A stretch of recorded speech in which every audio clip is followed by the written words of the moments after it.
السلام عليكم ورحمة الله وبركاته. فضلا وابوك عبد الرحمن هذا جلال كي حسبتي سبسكرايب بالله حتى وريني جبتنا وكما سنتي صاحب يا waxaan ka hadlayaa Soomaali sida u baabaaday ee u dhimatay ayaan ka hadlayaa iyo sida qoomuluudka oo noogu soo badanayo habriin baa hadda qoomuluud noqday oo u tateeray illa ma shay dhahayeen naaga halas iyo 100% ma noocaan ay naaga 130 ka rabo inay qoomuluud iyo waxaan dhaqanka Soomaaliyeed oo galeen waxay diinta oo galeen inay la imaado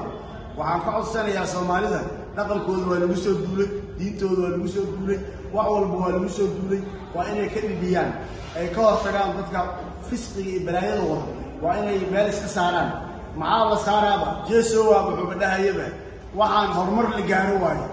oo maaragtay waxaan looga horeeyaa waxaas ninkaas wali baarlamaanka noo dhax fadhiyo war waxaan rabaa wixii qoomuluudka iyo wixii Soomaalinimada ka soo horjeedo in la iska qabto oo qoomuluudka wacdadan qabto habartii xumeedna oo hadda ka hadashay qoomuluudkan in xilka laga qaado waliba maxkamad la soo saaro oo diinta waxay ka qabto lagu xukumo. Wassalaamu calaykum waraxmatullaahi wabarakaatuh.